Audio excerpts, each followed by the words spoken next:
मिलते मिलते हंसी वादियों में, मिलते मिलते हंसी वादियों में, दिल खो गया तो क्या करोगे, अनजाने में जाने तमन्ना, कुछ हो गया तो क्या करोगे, मिलते मिलते हंसी वादियों में, दिल खो गया तो क्या करोगे। हेलो दोस्तों, आपका स्वागत है स्टडी विद आईएएस चैनल में। दोस्तों, कल की दोस्तों जो क्लास हुई थी, मैंने दोस्तों प्लेट विवर्तन की सिद्धांत में अभिसारी गति के बारे में बता दिया हुआ था। अभिसारी में 3 प्रकार की दोस्तों गतियां थी, जिसमें से मैंने एक प्रकार बताया हुआ था। और आज की दोस्तों जो क्लास होगी उसी के आगे मैं शुरू करूंगा। तो जिन लोगों ने मेरी कल की क्लास दोस्तों नहीं देखी है, आप लोग देख लीजिए, क्योंकि आज की क्लास दोस्तों उसी के आगे शुरू होगी। तो चलिए दोस्तों, अगर मेरा वीडियो आपको पसंद आ रहा है तो आप लोग चैनल को लाइक करें, सब्सक्राइब करें और ज़्यादा से ज़्यादा दोस्तों शेयर करिएगा। तो चलिए दोस्तों, आज की क्लास शुरू करते हैं। सॉरी दोस्तों। और आज का दोस्तों जो टॉपिक रहेगा दोस्तों, महाद्वीपी महासागरी प्लेट अभिसरण। ये दोस्तों हेडिंग पड़ी हुई है, ठीक दोस्तों। तो चलिए दोस्तों, थोड़ा पानी पी लिए, इसके बाद क्लास शुरू करते हैं। आप लोग भी दोस्तों अच्छे से अपने नोट्स बनाते रहिए, इसलिए मैं समझा कर और विधिवत दोस्तों लिख लिख के आप सभी को बता रहा हूँ।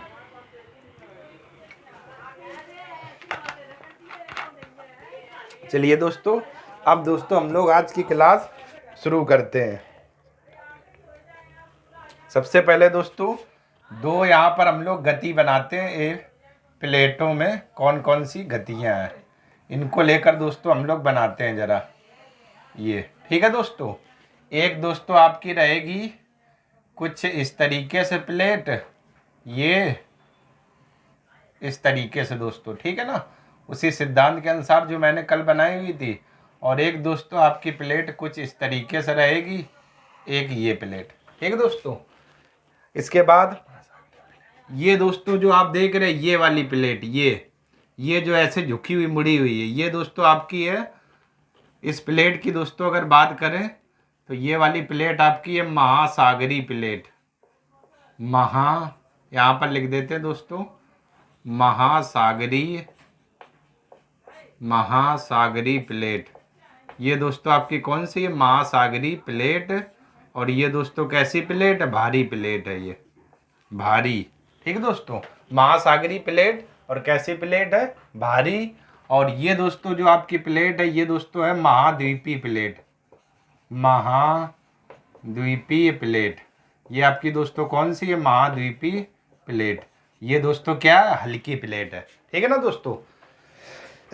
यानी कहने का मतलब, ये जो इस तरफ आप प्लेट देख रहे हैं, ये महासागरी दोस्तों, यहाँ पर डैश, क्योंकि जगह की वजह से दोस्तों मैंने ऐसे लिख दिया हुआ। तो इधर वाली प्लेट आपकी महासागरी प्लेट यानी भारी प्लेट है, और इधर वाली दोस्तों आपकी कौन सी है, महाद्वीपीय प्लेट।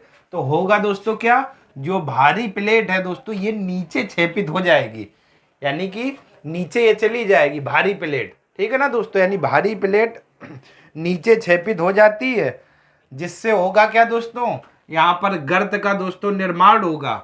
मतलब दोस्तों कैसे, जैसे ये भारी प्लेट है दोस्तों और ये हल्की है, तो ये भारी प्लेट नीचे छेपित हो गई, और ये नीचे जाने पर दोस्तों गर्त का क्या निर्माण करेगी। और इस गर्त में धीरे धीरे दोस्तों अवसाद और जमाव की प्रक्रिया क्या प्रारंभ हो जाएगी। अवसाद और जमाव की प्रक्रिया धीरे धीरे दोस्तों इसमें क्या प्रारंभ हो जाएगी, उसमें अवसादों के निरंतर जमाव से, ठीक। तो यानी कि नीचे दोस्तों ये जाकर प्लेट यहाँ पर दोस्तों किसका निर्माण करेगी, जिसका निर्माण करेगी गर्त का, ठीक है दोस्तों। गर्त यानी गहरे गर्त का निर्माण करेगी। और दोस्तों धीरे धीरे इसमें जमाव या अवसाद की प्रक्रिया के कारण धीरे धीरे इसमें जमा होंगे, मलबे जमा होंगे। और दोस्तों क्या होगा, जब जमा होने से इसमें क्या होगा दोस्तों, इसमें आपका इस तरीके से ऐसे फोल्ड यानी वलन पड़ जाएगा। ये जो आप देख रहे हैं इसी को दोस्तों क्या बोला जाता है, वलन, यानी फोल्ड पड़ जाएगा इस तरीके से जमाव के। ये आपकी स्थिति ऐसे ऊपर जाएगी दोस्तों, ठीक है ना, इस तरीके से।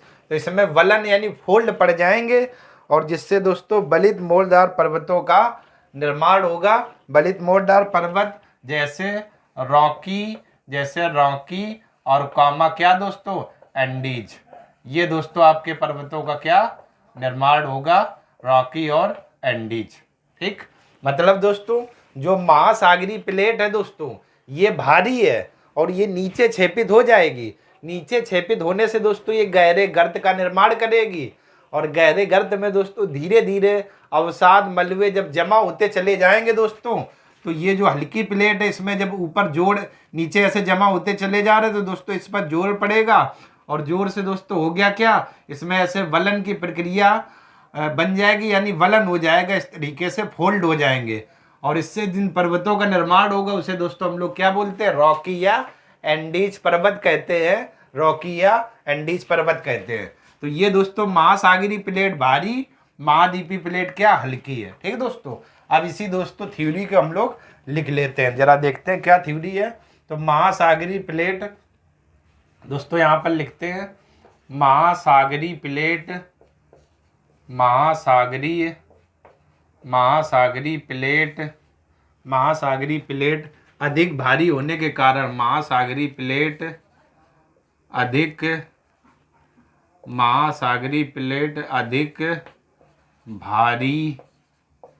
भारी होने के कारण महासागरीय प्लेट अधिक भारी होने के कारण महाद्वीपीय प्लेट के नीचे छेपित हो जाती है। महाद्वीपीय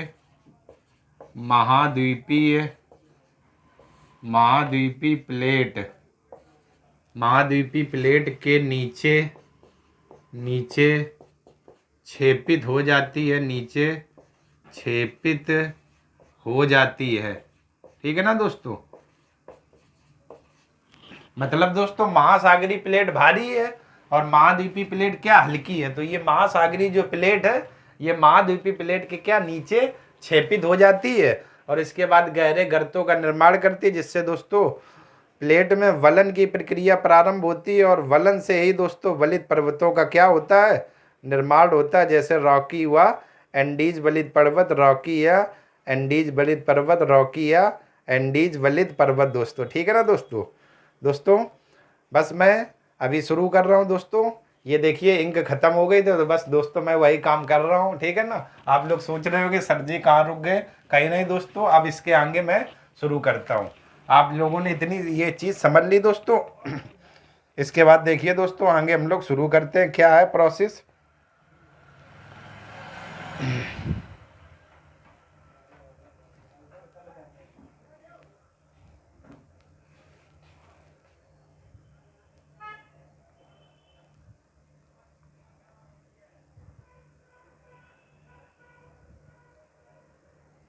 चलिए दोस्तों अब हम लोग शुरू कर लेते हैं महासागरीय महाद्वीपीय इन प्लेटों के बारे में दोस्तों, ठीक है ना।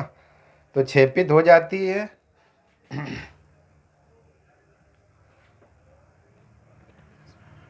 प्लेट, नीचे छेपित हो जाती है जिससे गर्त का निर्माण होता है। नीचे छेपित हो जाती है जिससे गर्त का निर्माण होता है। गर्त दोनों यानी गहरे, गर्त का निर्माण होता है, ठीक है ना दोस्तों, जिससे गर्त का निर्माण होता है। गर्त का निर्माण होता है एवं उसमें अवसादों के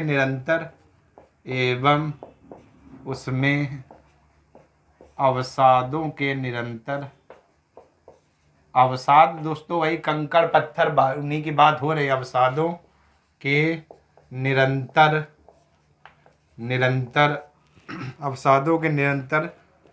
जमाव व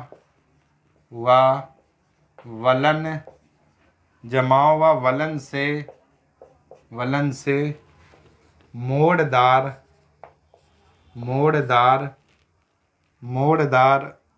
पर्वतों का निर्माण होता है।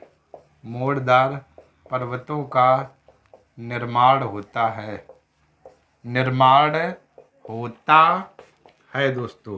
जैसे जैसे Rocky comma Andes, Rocky comma Andes, ठीक है ना दोस्तों। ये आपके हैं दो, इन्हीं पर्वतों का क्या निर्माण होता है। यहाँ पर दोस्तों अवसाद का मतलब कंकड़ पत्थर, इन्हीं बिंदुओं को लेकर हम दोस्तों बात कर रहे हैं, ठीक है ना।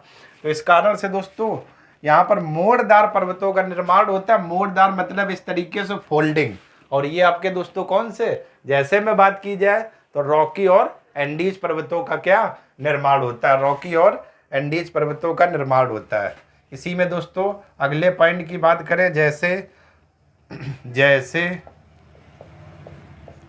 जैसे उत्तरी अमेरिका, जैसे उत्तरी अमेरिका, एक तो दोस्तों रॉकी और एंडीज देखा, और अगली लाइन में दोस्तों हम लोग बात करेंगे जैसे उत्तरी अमेरिका एवं दक्षिणी अमेरिकन, उत्तरी अमेरिका, जैसे उत्तरी अमेरिका एवं लिखो दोस्तों, एवं दक्षिणी अमेरिकन प्लेट का, दक्षिणी अमेरिकन प्लेट का दक्षिणी अमेरिकन प्लेट का अभिसरण होने के कारण ही, अभिसरण प्लेट का अभिसरण होने के कारण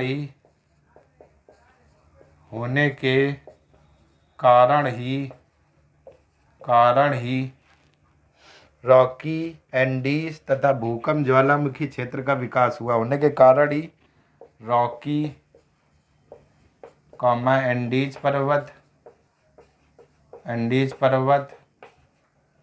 रॉकी कॉमा एंडीज पर्वत, कॉमा दोस्तों यहाँ पर लगा लेते हैं, कॉमा भूकंप रॉकी एंडीज पर्वत तथा भूकंप कॉमा ज्वालामुखी, ज्वालामुखी क्षेत्रों का विकास हुआ है, ज्वालामुखी क्षेत्रों का विकास हुआ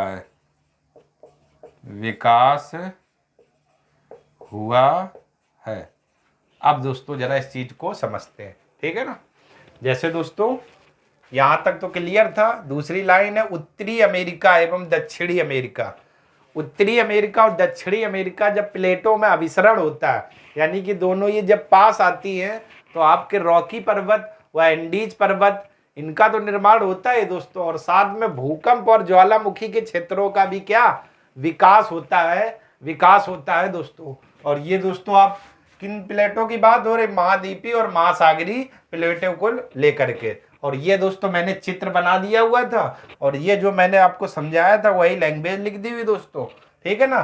तो चलिए दोस्तों आप लोग इतने का स्क्रीनशॉट ले लें, इसके बाद आगे बात करते हैं दोस्तों हम लोग।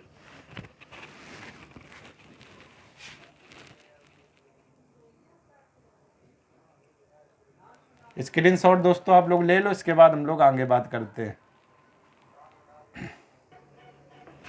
चलिए दोस्तों अब हम लोग बात कर लेते हैं तीसरी प्रकार की गति। अब इस सारी गति में हमने दो प्रकार की गति दोस्तों देख ली।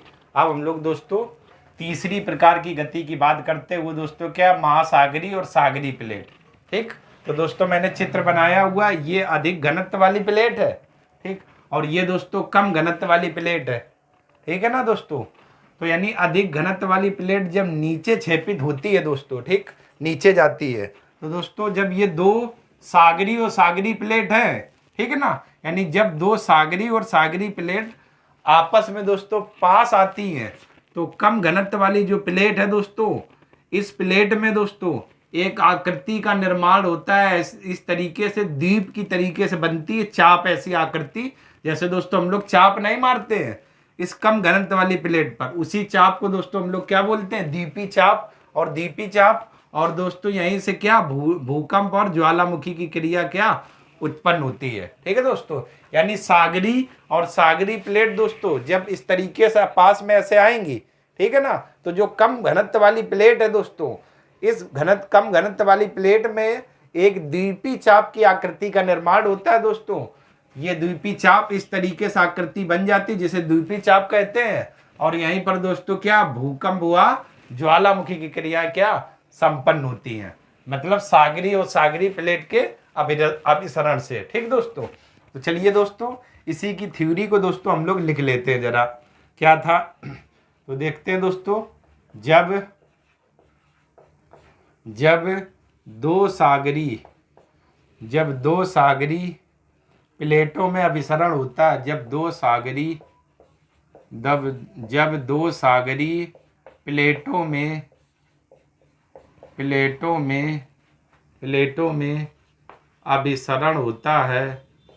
में अभिसरण होता है, प्लेटों में अभिसरण होता है, तब कम घनत्व के सागरी प्लेट में कम घनत्व के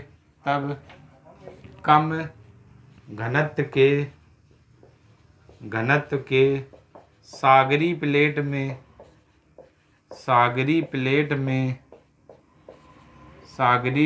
में तब कम घनत्व के सागरी प्लेट में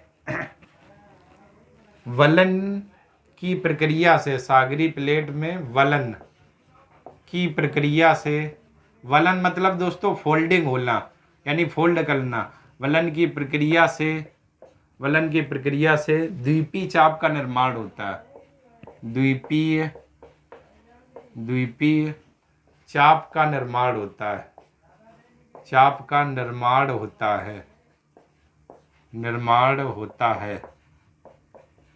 द्वीपी चाप का निर्माण होता है। इसके सारे तीव्र भूकंप आते हैं, इसी के सहारे तीव्र भूकंप आते हैं। ठीक है दोस्तों, एक पॉइंट आपका ये। दूसरा, इन्हीं प्लेटों के अभिसरण से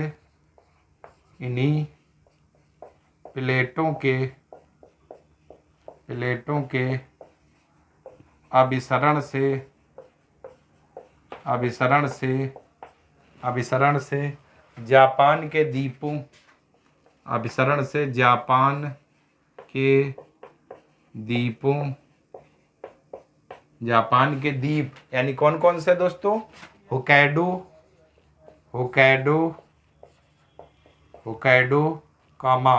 होन्शु,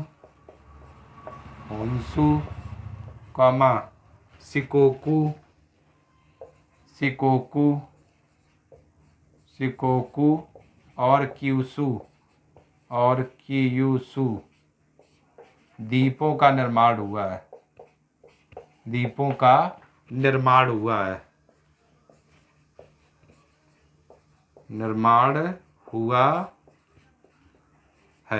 ठीक है दोस्तों, चलिए दोस्तों अब इस चीज को दोस्तों हम लोग बहुत अच्छे से समझते हैं। जरा देखिए दोस्तों, सागरी और सागरी प्लेट यानी जब दो सागरी और सागरी प्लेट इस तरीके से, ये दोस्तों अधिक घनत्व वाली और ये कम, और जब ऐसे आती हैं दोस्तों ये, और जब इनमें टकराव होता है तो दोस्तों देखिएगा जो कम घनत्व वाली है ये प्लेट इस तरीके से ऐसे वलन की प्रक्रिया यानी फोल्ड हो जाएगी इस तरीके से। ये आप देख रहे वलन यानी फोल्ड ऐसे हो जाएगी, और फोल्ड होने से दोस्तों इसमें एक द्वीपी चाप की आकृति का इस तरीके से निर्माण होता है, द्वीपी, जिसे हम लोग दोस्तों क्या द्वीपी चाप बोलते हैं। और इसी के सारे दोस्तों क्या भूकंप आता है। और दोस्तों इन्हीं के प्लेटों के अभिसरण से जापान के जो द्वीप हैं दोस्तों, होक्काइडो, होन्शु, शिकोको, क्यूशू, इन द्वीपों का दोस्तों इन्हीं प्लेटों के अभिसरण से क्या निर्माण हुआ है सागरी प्लेट यानी कि महासागरी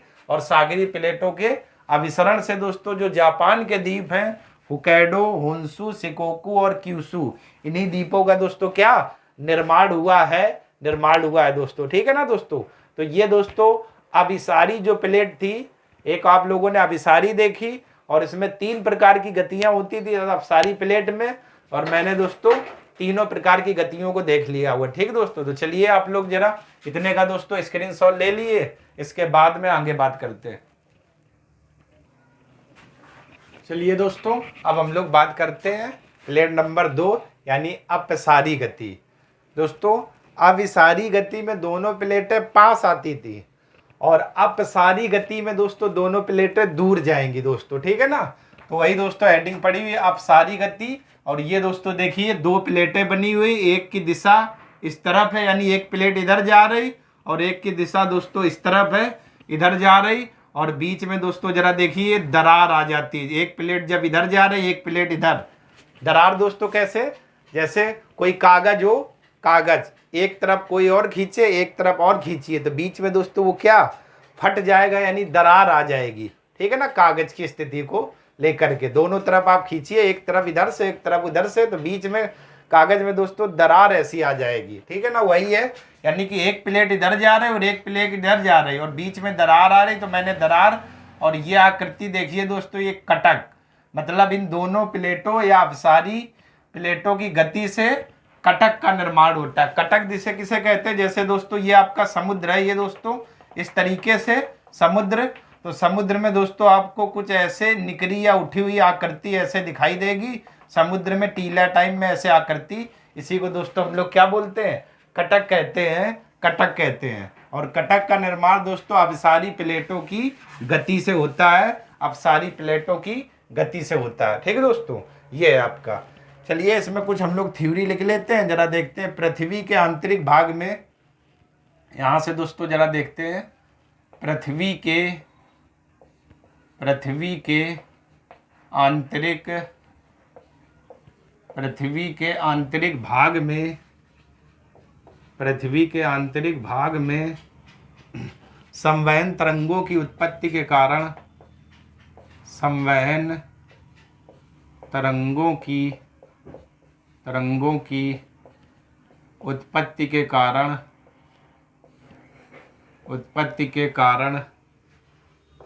संवहन तरंगों की उत्पत्ति के कारण जब दो प्लेटें विपरीत दिशा में, जब दो प्लेटें विपरीत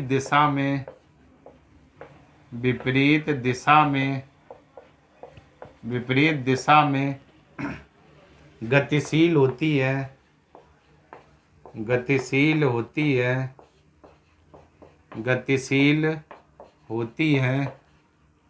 विपरीत दिशा में गतिशील होती हैं, तो ये अपसारी किनारों का निर्माण करती है।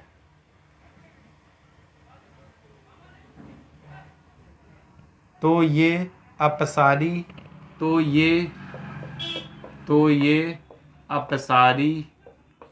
किनारों का निर्माण करती है। तो ये अपसारी किनारों का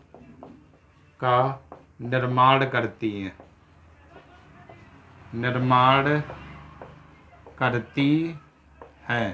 निर्माण करती है।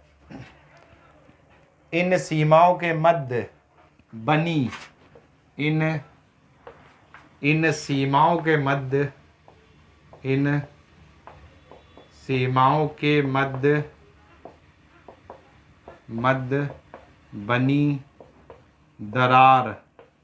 बनी दरार में भूगर्भ का तरल मैग्मा ऊपर आ जाता है। बनी दरार में भूगर्भ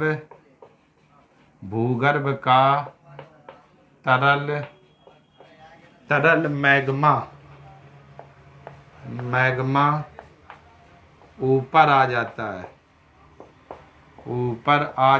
है, तरल मैग्मा ऊपर आ जाता है, भूगर्भ का तरल मैग्मा ऊपर आ जाता है, जिससे भूकंप,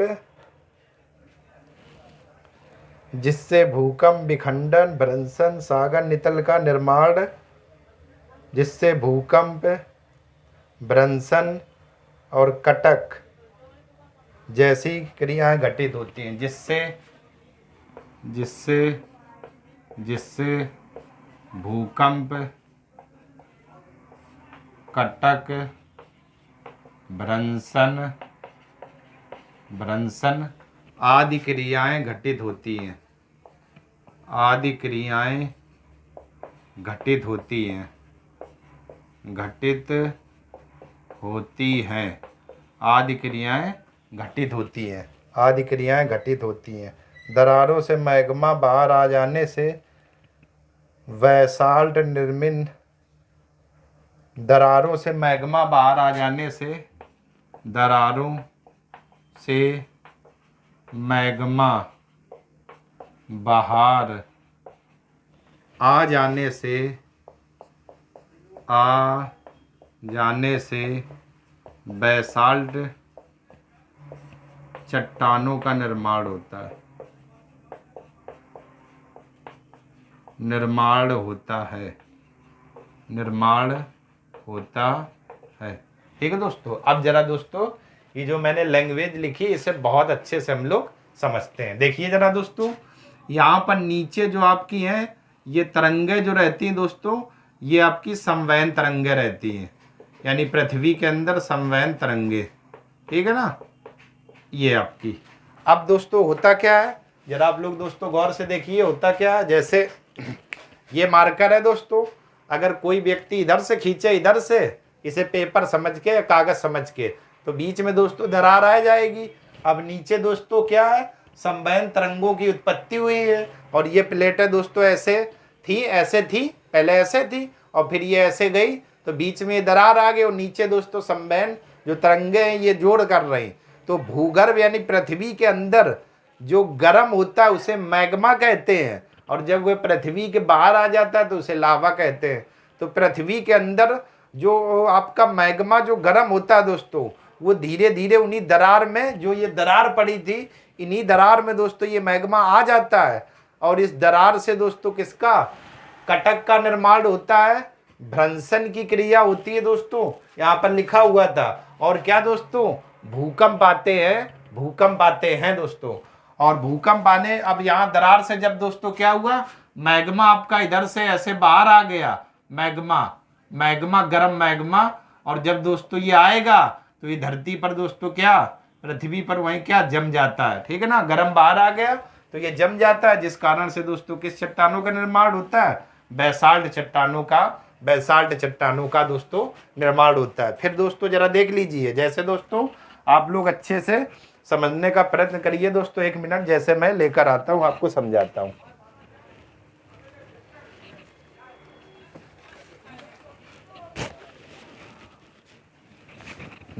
जैसे दोस्तों जरा समझिए, जैसे दोस्तों ये आपकी बुक है, ये अभी जुड़ी है, और दोस्तों जब हम इसे इस तरीके से दोनों प्लेटें, एक प्लेट ये, एक प्लेट ये, और जब हम इस तरीके से खींचेंगे दोस्तों, तो यहाँ से ये दोस्तों क्या, इसमें दरार आ जाएगी, यानी 2 पार्ट हो जाएंगे।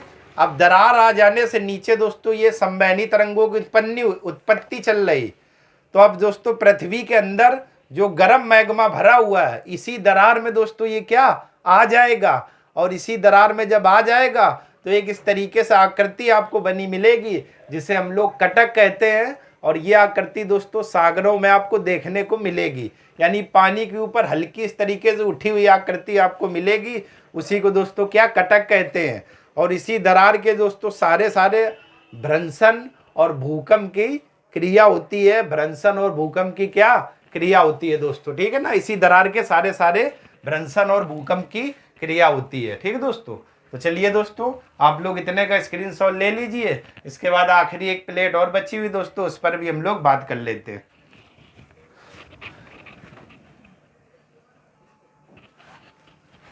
चलिए दोस्तों, आखिरी जो इसका प्लेटों में गति बची हुई है दोस्तों, उस पर हम लोग बात कर लेते हैं। और उस आखिरी गति का दोस्तों क्या नाम है, संरक्षी या रूपांतर गति। अब दोस्तों ये गति क्या होती है, संरक्षी या रूपांतर गति। इसमें दोस्तों जरा देखिएगा, 2 प्लेटें यानी क्षैतिज हो रही होती, क्षैतिज दिशा में, एक ऊपर और एक नीचे, ऐसे घर्षण दोस्तों होता है इसमें। ठीक है ना, 2 प्लेटें, एक ऊपर जा रही होती है, एक नीचे, यानी क्षैतिज दिशा में। और इन प्लेटों से दोस्तों होता क्या है, केवल आपका भूकंप आते, बस ज्वालामुखी की क्रिया नहीं होती है दोस्तों इनके कारण। तो इसके कारण केवल क्या दोस्तों, भूकंप आते। आप देख लीजिए, एक प्लेट इधर जा रही है, एक ऐसे, यानी क्षैतिज दिशा में दोस्तों ये प्लेटें क्या जा रही होती। इन प्लेटों के कारण दोस्तों क्या, केवल भूकंप उत्पन्न होते हैं, और इसमें ज्वालामुखी की क्रिया नहीं होती है, और ना ही दोस्तों इस प्रकार की गति में प्लेटों का विनाश होता है। क्यों विनाश होगा नहीं, क्यों दोस्तों, क्योंकि ये प्लेटें ऐसी जा रही है, ऐसी जा रही, और विनाश तो तब होगा दोस्तों जब वो प्लेट एक के पास में आए या क्या हो दोस्तों, उस एक दूसरे पर जाए, प्लेट आपस में जाए एक दूसरे के, यानी अपसारी गति करे, अभिसारी गति करे, तो इसमें विनाश भी नहीं होता। और इसमें दोस्तों क्या, केवल भूकंप की प्रक्रिया प्रारंभ होती है। ठीक है दोस्तों, तो चलिए इसकी दोस्तों कुछ थ्योरी है उसको भी लिख लेते हैं।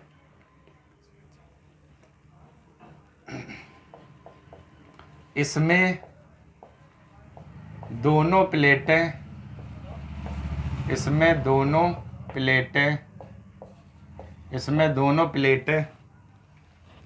एक दूसरे के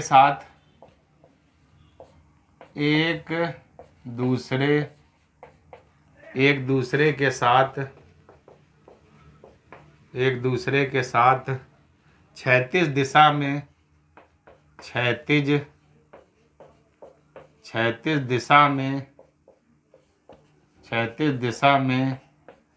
प्रवाहित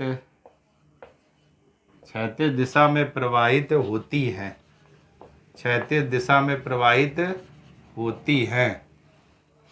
इस प्रक्रिया में ना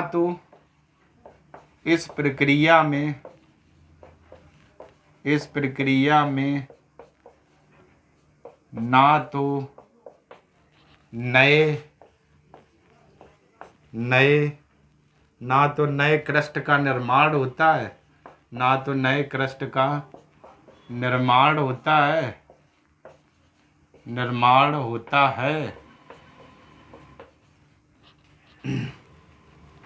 और ना ही विनाश होता है,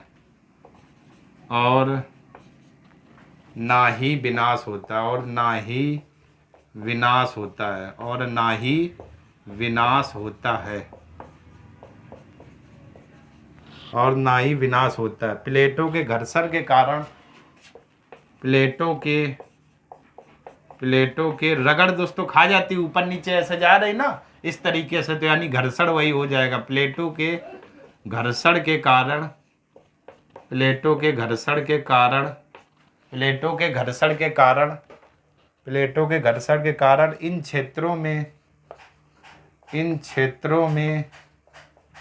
इन क्षेत्रों में भूकंप आते हैं।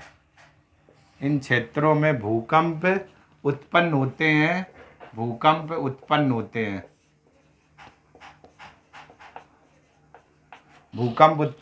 हैं। इसमें ज्वालामुखी की क्रिया नहीं होती है।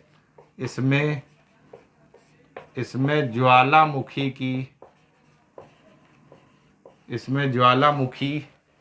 की क्रिया नहीं होती है।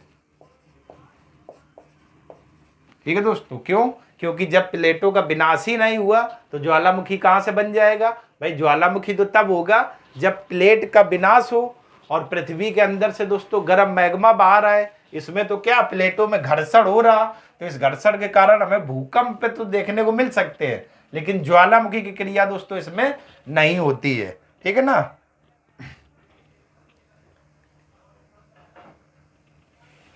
ठीक है दोस्तों, यानी कि इसमें ज्वालामुखी की क्रिया नहीं होती। तो ये दोस्तों आपका है संरक्षीय रूपांतरित प्लेट, यानी कि इसमें दोस्तों दो प्लेटें, एक ऐसी होती, एक नीचे जाती, एक ऊपर, तो रगड़ होती यानी घर्षण हो जाता है, तो जिस कारण से दोस्तों हमें, ठीक है ना, यहाँ पर भूकंप की क्रिया तो देखने को मिल जाएगी, लेकिन ज्वालामुखी की क्रिया देखने को नहीं मिलेगी। क्यों?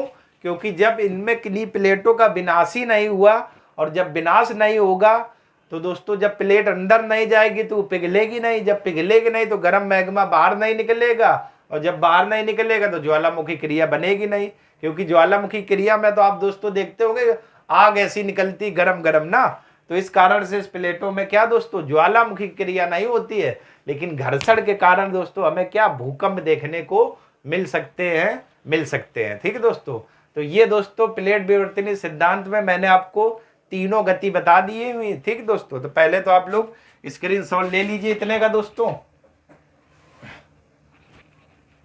स्क्रीनशॉट आप लोगों ने ले लिया होगा। तो चलिए दोस्तों, जो प्लेट विवर्तन की सिद्धांत था मैंने चैप्टर ये दोस्तों कंप्लीट कर दिया हुआ है और सारी गति बता दी है हुई। ठीक दोस्तों, तो अगर दोस्तों मेरा वीडियो आपको पसंद आ रहा है या लग रहा है दोस्तों कि मैं आपके लिए मेहनत कर रहा हूँ, तो दोस्तों आप लोग लाइक करें, सब्सक्राइब करें और ज़्यादा से ज़्यादा दोस्तों शेयर करिएगा। तब तक के लिए दोस्तों आप सभी लोगों का धन्यवाद। धन्यवाद दोस्तों।